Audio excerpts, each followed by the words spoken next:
Scusi l'intrusione, ma lei sta insegnando adesso di fatto? Certo, sto insegnando una lezione di chimica, stiamo ragionando un po' sugli atomi, isotopi, quindi un argomento anche un po' ostico per i nostri ragazzi, però ci stiamo provando. A scuole chiuse le lezioni vanno avanti, accade a Mestre in un istituto salesiano. Qui l'appello si fa online con studenti e professori tutti collegati in streaming.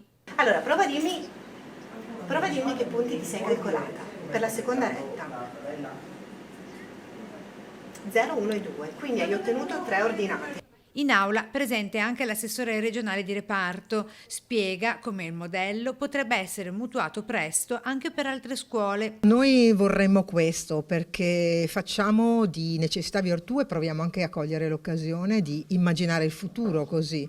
Un futuro che però oggi in Veneto già è in grado di dare risposte evidenti, oggettive. La formazione a distanza, che noi comunque nella scuola vorremmo tornare ad una normalità di una classe vociante, di ragazzi che si stringono le mani e che stanno insieme, però non si deve lasciare del tempo, non può essere tempo perso, e quindi anche la formazione professionale come regione noi stiamo valutando e monitorando di poter proprio riconoscere anche questo tipo di modalità.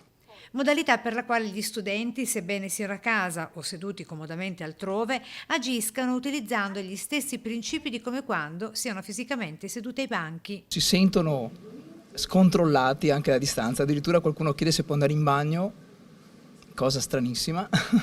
Però devo dire che è una bella attività, e però ci mancano i nostri ragazzi, questo sì. Quindi questa è una situazione molto complessa. I ragazzi sono in classe, di fatto, anche se dalle loro case. Gli insegnanti sono in classe, ma in classe vera sono qui. C'è un modello organizzativo di tutta la parte della segreteria amministrativa di questa scuola che ha lavorato anche la domenica, e li ringraziamo per fare questo complesso, questo modello organizzativo, e la Regione del Veneto che ha ispezionato. Oggi la mia è stata solo una visita di cortesia.